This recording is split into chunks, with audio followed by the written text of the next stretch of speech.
yes, I was hoping to have some more of our exotic, locale people tuning in on the video conference. That's the whole point. That's what it's all about. But perhaps, I don't know. I don't know if people are having technological difficulties or what exactly is going on. I told you I was going to talk a little bit about evolutionary biology, and I hope it's not too dark to see my face. Next time I'll bring a fill light so that I can put a little light on my face because it's dark in order to be able to see the projection. So I'm talking about the first 3 chakras, red, orange, and yellow. We're beginning with the red, the physical realm. Each one of us can agree that we're in a physical realm. That is not too incendiary of a statement to make. So we know that we've got a physical level body right down there. And humanity has no problem recognizing the denser, lower level emotions. And when I say lower, I do not mean, when I say lower in terms of emotions and lower in terms of vibration, I do not mean less valuable. I simply mean lower, like a tone that might be low or high, or like describing a color, describing a particular characteristic of what something or someone is. So the lower vibrational emotions are really emanations of unconditional love. And I have described unconditional love as not just an airy, fairy, romantic affection or something like that, but that it really is a tone. And it is a tone of equality or neutrality. So literally, green right here at this level, that is the pivot point between the lower level colors of the rainbow and the higher level colors of the rainbow. So right here, red, orange, and yellow. We're starting at the base of the spine and moving up to over here. This is where your guts are, and then moving up over to here. This is your solar plexus. So humanity has been recognized as having a body, having guts. Certainly even the most stalwart scientist has experienced anger or sadness or rage or attraction. Those are all the heavier, denser emotions that are actually emanations of pure love, in exactly the same way that this crystal, oh, how perfect. You can even see the crystal is making rainbow projections on the wall behind me. This crystal is refracting the light that is the primary emanation. Well, your consciousness is refracting the light that is the primary emanation of source. And when it is refracted into a certain level of density, we get unconditional love. When it is refracted into a deeper level of density, then what you get are the denser emotions. And they are not less valuable. They're very valuable because the way that this went in evolutionary biology, well, then up from emotion, I don't want to leave you hanging, we have mind, what is called the human mind. But we also have to say that's the level of yellow right there and the level of yellow right there. The human mind, first of all, does not originate from humanity. It was installed in humanity by non-human overlords who would like to keep humanity diminished, or let's say not accessing their full spectrum selves. And so in understanding this energy flows up from the bottom and goes all the way up the top, all the way up out the top of the head. If you're able to put a blockage right around here, right below the level of the heart, that blockage, let's say a verbalized, hacked operating system called the human mind, then it very effectively prevents, there's a big motorcycle going by outside, very effectively prevents energy from being able to reach the higher faculties. So this is why for so many years humanity was defined simply as a physical body with some emotions and a thin smear of cerebral cortex on top. So when I draw this is analogous to, this is the brain stem. The brain stem is what is even called the reptilian aspect of the brain. It is the first chakra. So I know I often describe the first chakra as being analogous to the physical realm. It's also, but you have an entire physical body. This is your first chakra stuff. It has to do with staying alive, just breathing, and maintaining basic homeostasis, and also kill or be killed. And when we look at that realm, when we're talking about the reptilians, many people in the current, let's say alternative media or new age media, people talk about the draconians and the reptilians, and there's a lot of fear, that a lot of distortion, a lot of ways that it is spoken about, and I'd really like to make it be less fearful and less distorted. Basically, the understanding is that that's appropriate rules of conduct for that realm. It's like, if you've ever tried to get a parking space in New York City, it's like, hey, it's kill or be killed. These are the laws of the jungle out there. I'm saying this in a joking way, but hopefully you can understand what I'm talking about. That beings who come from incredibly difficult realms have developed tenacity and these survival characteristics that exist at that level, and that even you or I or anyone who has a physical body, in order to be here in this realm, have to have and embody some of those characteristics. You have to fight for survival just in order to grow a body, just in order to have an embryo to put your consciousness into, to come into this realm. So that's the very beginning. And when we speak about the I am is the story of the first chakra. It simply says, I am, I exist, nothing more. And I also recognize that on the video conference, everything that I'm writing here is backwards. So don't be alarmed if you have to read things backwards. I don't have a technological solution to that. Up from the reptilian mind, we have the mammalian mind, okay? So this is the cerebrum in your neurology. This is the next level of evolution that was experienced with complex organisms. And all of these characteristics were developed because they were valuable. It's like, here's a tool, here's another thing you can do, here's something that will help you to get by. So at first, at the level of red, it was a great idea to say, hey, I'm only out for me. Like, I'm looking out for number one and I'm not doing anything for anyone else. It's kill or be killed. It's like, I'm an army of one and that's it. And that's appropriate for certain contexts. But in order to achieve higher levels of complexity, at a certain point, you have to work together with others. This is the difference between this, the reptilian level, and this, the mammalian level. Once we add in the mammalian mind, we develop social skills.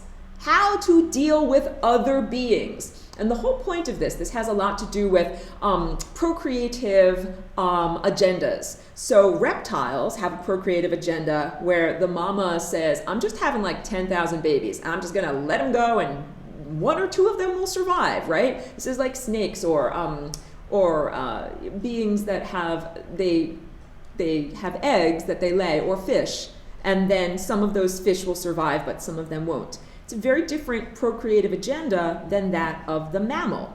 The mammal says, I am going to have just one or maybe two babies. And I'm not just gonna let them fight for survival or, crawl out of the sand and do whatever they wanna do. I'm actually gonna care for them during the first couple of years of their life. I'm gonna teach them how to be. I'm gonna feed them, even with manufactured elements of my own body. So basically, I'm doing things as a mammal that are relatively inconvenient for me, but I find it to be an effective procreative agenda, a way of doing things. And this also has to do with accomplishing things. At a certain point I say, no matter how strong you are, no matter how big your muscles are, you will find a rock that is too heavy for you to lift on your own, or something that you cannot accomplish only on your own. So if you're just going by the reptilian way of doing things, I'm an army of one and I will only fight for myself and no one else, you're going to find eventually that rock or obstacle that you cannot overcome on your own.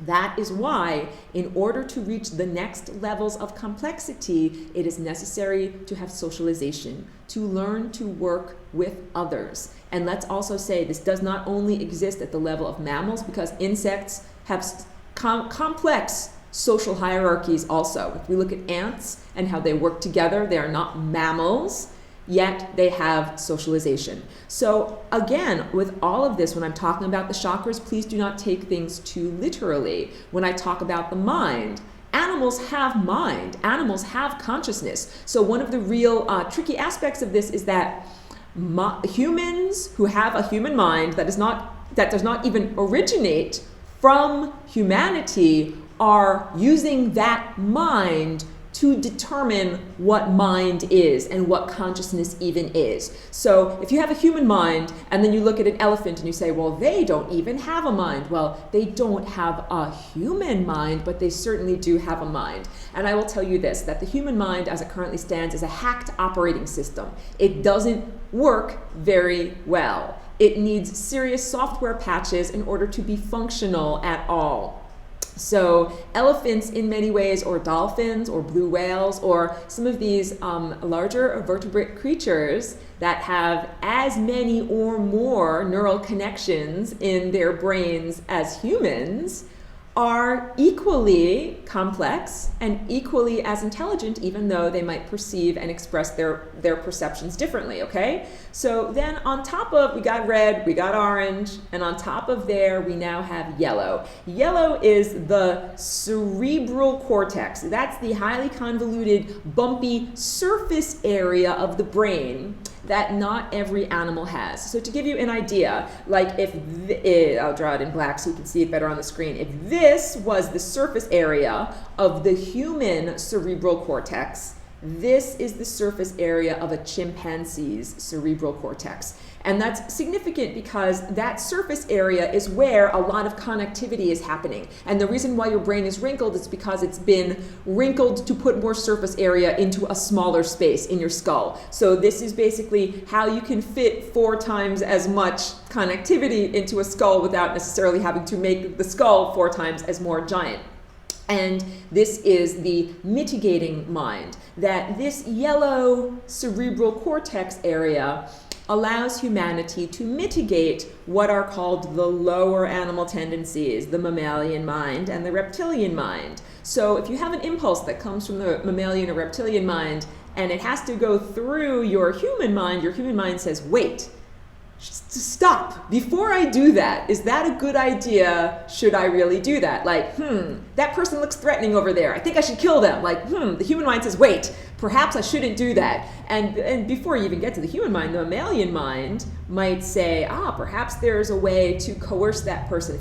If I feel that person is threatening, perhaps there's a way to coerce that person. The whole idea of working with other people, manipulating their emotions, getting them to do what you want to do, that's mammalian. And there's nothing wrong with it. And all of this is being said with no judgment. I'm simply here teaching in neutrality. And one of the other things that I really wanted to get across, I was saying in one of the first segments, what I teach here is not an amalgamation of what I have read from other beings or what I have read in books or anything like that. What I teach is really what I perceive through my direct perception, through the aperture of my third eye, and in being guided by higher dimensional beings. But at this point, I'm really on a self-directed course of study. So this is pretty important also to understand, like, I'm a walk-in, but I'm not a marionette. And I do not describe myself as a channeler either, because what I do is get abstract information packets, which I then translate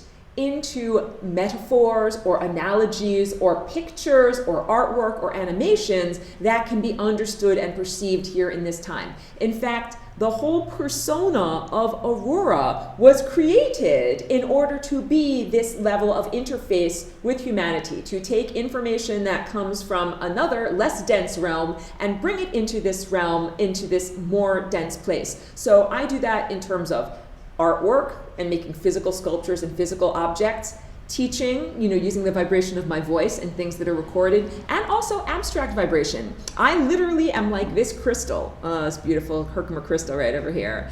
I'm just like this crystal. I take energy from the higher, less dense abstract realm and refract it and send it to this realm here. And I also act as a conduit, sending energy from this realm to higher realms up above. I'm not the only one who does it, but the pathway that I do it is unique. The pathway that I use is called the flying rainbow lasagna. So I often say this is like open source code. It's Ubuntu. Ubuntu is a free operating system for your computer, literally for your computer.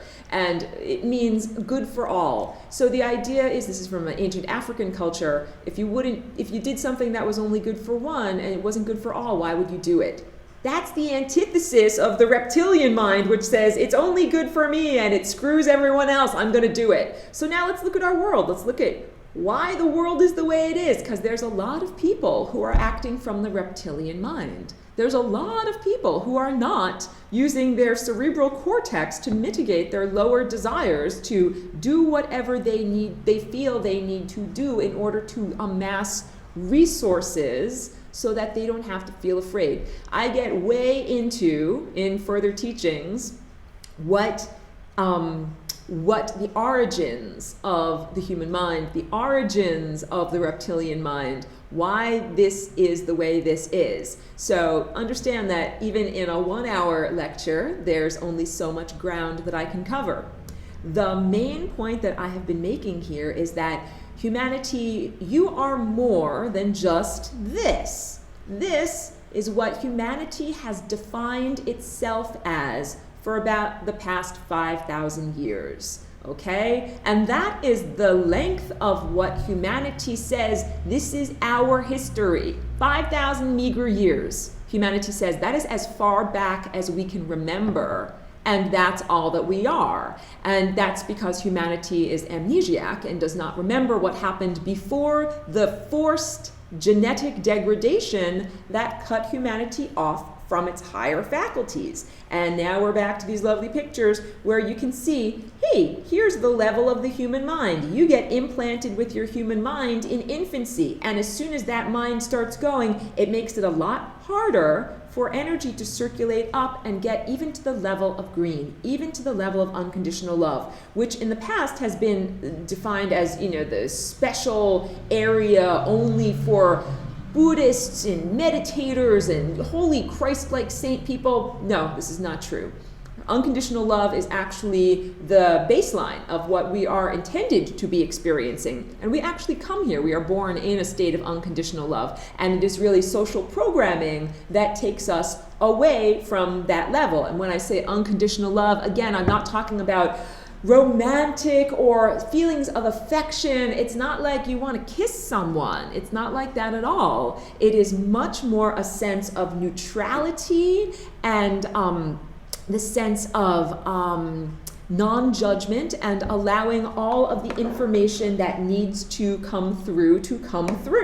And it is one of the absolute prerequisites for entering into the University of the Universe. So congratulations to everyone who's actually at this video conference today and to everyone who formally matriculated to the course, because you have entered into the University of the Universe. So I'm a walk-in and I'm connected to a panoply of higher dimensional entities.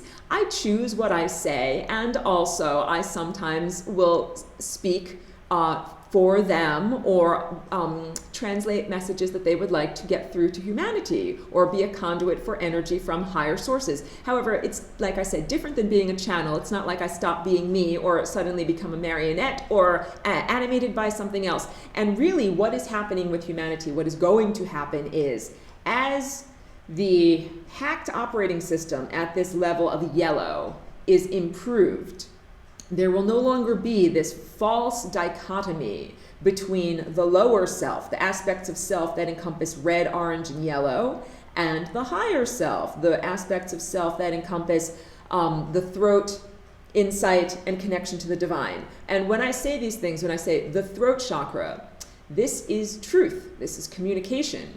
This is communication on a vastly different level than at the level of yellow. This is insight. This is understanding. This is understanding on a vastly different scale and without the distortive aspects of verbalized language than on the level of yellow. And this is our connection to higher consciousness. This is where the human octave ends and the next octave begins. So when I'm talking about full spectrum humans, when I'm talking about this red, orange, yellow, green, blue, indigo, violet person, I'm talking about an octave, just like on the piano keyboard. We have C, D, E, F, G, A, B, C. We have the beautiful notes on the scale, okay? I'll do a whole lesson just about music, but this is to try to say that We exist in a new age right now where it's not like you are the temporal ego and you are cut off from the higher self, and that you have to take direction from the higher self, or you have to step aside as an ego and let the higher self take over. Because what we're really doing is building a bridge, and now I'm drawing this lovely green bridge over here so you can see. We're building a bridge between these two aspects of self. And that's what unconditional love is. When you begin to meet non-terrestrial or extra-dimensional beings, they run at a different rate. Not only do they live in a different place, they are living at a different rate than you. They vibrate faster, mostly, than you. And so how do you even find a common ground? How do you find a common way to interact? And the answer is unconditional love. Literally, they have to get slowed down a little bit. We're talking about beings that are moving faster than the speed of light. They have to slow down a little bit. And you, as a being that is made of solidified light, you are light that is moving slower than the speed of light. You need to speed up a little bit in order to be able to find the common ground and speak with these higher dimensional beings. And when you do, what you really find out is you're not speaking with something else. You're not speaking with something otherworldly at all. You're speaking with your own mirror image. I like to say it's like kissing yourself in the mirror. And often when people are approaching those levels of higher consciousness, there are blockades of fear. Similar to if you've ever taken a psychedelic journey, it's like your consciousness begins to raise and then you hit a boundary of fear, and then it can feel like anxiety, or it can feel like fear, or it can be projected onto an actual person or event. But it's really like saying like you're going through a meniscus. You're going through a layer of density, and if you can remain neutral, not judge, you can get through that layer of density and then burst forth into the higher consciousness realm. And the more that you do that, the more that you create that bridge of unconditional love that brings together these two sides. So we are moving into an era now where it will not be the false separation of the temporal ego. Temporal ego separated from, divine consciousness. At a certain point, it's like, okay, like you're not telling me what to do. I'm just going to do my own agenda. La la la. I'm this person. I'm doing this down here. I'm living this life. But the higher consciousness, of course, has a plan, has intentions, has an agenda, has meaningful ideas about what you should be doing with your physical corporeal existence. So this is all about creating that divine partnership. In future lessons, I'm going to tell you all about the divine partnership between yourself and your chakras, you as an organic being or an organic aspect of self, and your chakras as non-organic life or purely energetic life. That's a couple of lessons to come. In lesson 2, I go heavy on the science. I talk all about the electromagnetic phenomenon. I use words, I depict terms like the solenoid. This has everything to do with the shapes that we're talking about here, the torus. These shapes that I draw, these are pictures of your light body, your literally body made of light. And light is an electromagnetic phenomenon that science does recognize. So science does perceive, for example, that you have emanations off of your brain. You can get it tested at the hospital. They glue little electrodes to your brain and test your emanations. And science can also recognize that there are infrared emanations. Heat. You have heat. You emanate heat off of your body. You also emanate consciousness. And a lot of this class is about teaching you to control the aspects of consciousness that you emanate so that you can be an artist of your life in divine co-creative partnership, creating a beautiful experience. So I know this is rarefied information that perhaps not everybody is ready to get into, or perhaps it's like spicy food. Not everybody can digest spicy food. I am happy when I find people that have an appetite for this type of food and that are really into it. So it's a little bit after 7. I would like to open the floor to any questions or anything that I can give to you in terms of insight, and then schedule what's going to happen next week. So if you have any questions or anything you'd like to say, totally open to sharing right now. Well, I'd like to open it to the other lady that's on here first, if she's got a question, but otherwise I have one. Okay. Anybody else? Lucy? Questions? Always have questions. Good. It's putting it into, and we have somebody else with us, I'm not sure who. Okay, cool. There's 4 pictures here, so hello, whoever you are. I think the other person might be muted, and you can unmute yourself by hovering over the areas at the bottom of your screen. You'll find a little icon with a microphone that'll help you to unmute if you want to. All right, here is my question. Because I get stuck in the yellows. I consider yellow sort of like the will. That's what I'm calling it. Absolutely, that's correct. And so is it basically reprogramming that's interfering with my will to listen to my mammalian over my reptilian? You don't even want to listen to your mammalian over your reptilian. You want to listen to your higher divine connection. You want to listen to something like your violet chakra up here, you know, the highest connection. So that the verbalized mind is really, it's like an interference pattern that says, listen to me, I'm talking, when really what we all need to be listening to is our mind when we are silent. So if you, whatever you do that puts you in the flow, if it's hiking up a mountain, or if it's swimming, or if it's painting, or playing music, or having sex with a wonderful partner, whatever puts you into that non-verbalized state is giving you your connection to your true mind. This I understand, but it's in the moments of stress when we're not remembering. Right. That, where does the will go?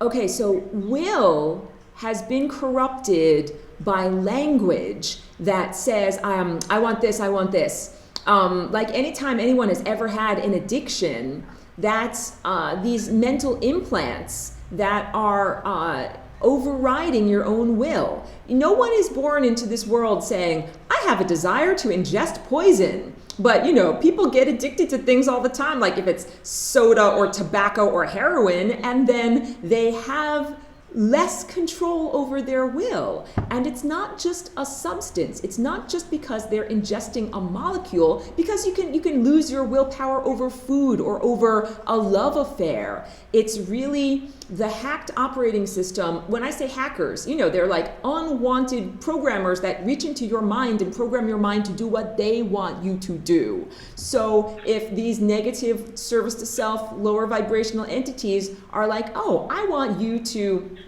some substances actually open up the body to more information. I hope that the meeting hasn't ended yet. No, it hasn't ended yet. Okay, I might be getting I get these little pop-ups that say, oh, the meeting's about to end. So we might have a few more minutes. And Troy is on chat because he doesn't have a microphone, but he chatted in to say hello. So thank you for showing up, Troy. The idea is that with hacking in, like if I'm a hacker and I get into your Facebook account or your computer, I can say whatever I want. If I'm a hacker and I get into your mind and your energy system, I can say whatever I want and control and manipulate your behavior. And this is why humanity is under quarantine, because other beings other than you are controlling your behavior through your mind. So if you're a magical manifestation machine, if I just allowed you to manifest, what I'm really allowing is a bunch of negative entities to manifest through you. So before any one of us gets our diploma to be able to manifest, we have to do a lot of interior house cleaning, so that way you won't be manifesting what a bunch of wankers want you to manifest. You will be manifesting from a place of unconditional love, right? So that's part of what each one of us is doing. It's like saying you're training for a marathon. I go to the gym and I run every day. I'm in training. Every day I am in training to clean up that interior space so that I can be a purer or more perfect manifester and not manifesting all the things that I don't want. So, okay, well, I mean, like, I would like to give you some practical tools or whatever for, the heat of the moment, if you're finding it difficult to, I mean, I know you have a very stressful life with a lot of people constantly, asking for attention. I think it has to do, from what I've perceived of your daily experience, I think it has to do with focus, that I'm just, here we go. There we go. One of the vulnerabilities of the mind is like your computer. If you have too many windows open on the computer, it's like I'm trying to run too many things at once, and your mind becomes vulnerable to these intruders. So that's one of the things, is being able to say, I can only do this many things comfortable. I can only juggle this many things at once, and figure out if it's 2, 3, 5, or 12. And if it's 12, then when 13 things come up, you have to say, I can only juggle 12 things at once, and 13 is gonna have to wait or going to have to be on pause. Like, this is a lot. Your mind is a computer, or let's say your whole body system is like a computer, and it is necessary to treat it kindly so that it doesn't malfunction, so that you're not constantly overloading it. And I think that a lot of the stress, just finishing up this, recording this, all of our things we're going to probably have only 5 more minutes left on the video conference, and so in case we get cut off suddenly, I'll just say thank you in advance. Thank you for everyone who showed up, and we will do same bat time, same bat channel next Wednesday. I hope if there were any technological issues that the rest of the class will get it together and figure it out, because I sent out like 25 invites and expected to have the maximum here on the video conference, and also to have about 5 or 6 people here in the actual physical realm. So let's say it's the first day of class, and not everything was so completely smooth, but of course I'm here, and that's the whole point. Like, we're doing the best with this. What I would also say, that perspective, like that moment of non-reactive perspective, is gained through momentum. So if you have time to meditate early in the day, it's like you get momentum, just like if you ride on an exercise bike and it revs up your metabolism. So your energetic metabolism gets revved up when one meditates. And then when you face the slings and arrows of the day with all these different distractions, and everybody has an agenda and everybody wants something, it can be a lot easier to find that moment of neutral, non-reactive space. Like, now this is the next thing that's coming at me. What's this thing all about?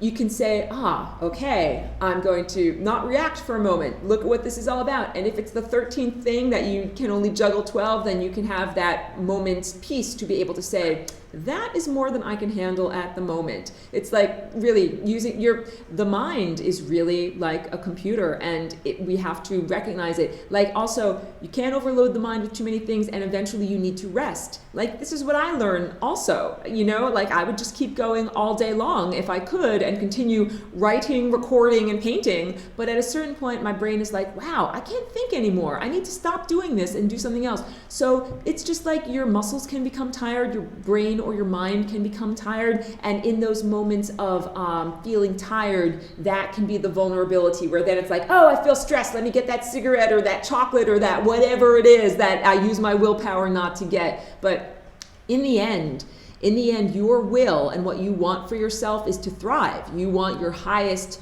possibilities in your life, and when these other aspects come in moments of vulnerability, if they're like, why don't you just go take a bunch of drugs or smoke tobacco or do whatever you're trying not to do, it's like you recognize, like, those are going in the opposite direction of what you are really desiring. That's not really your will. I think that's what it comes down to, having the momentary neutral perspective to be able to say, wait, like smoking tobacco or like cheating on my wife or whatever it is, that's not really what I want. That's not really my will. That's something else that's trying to force its will on me.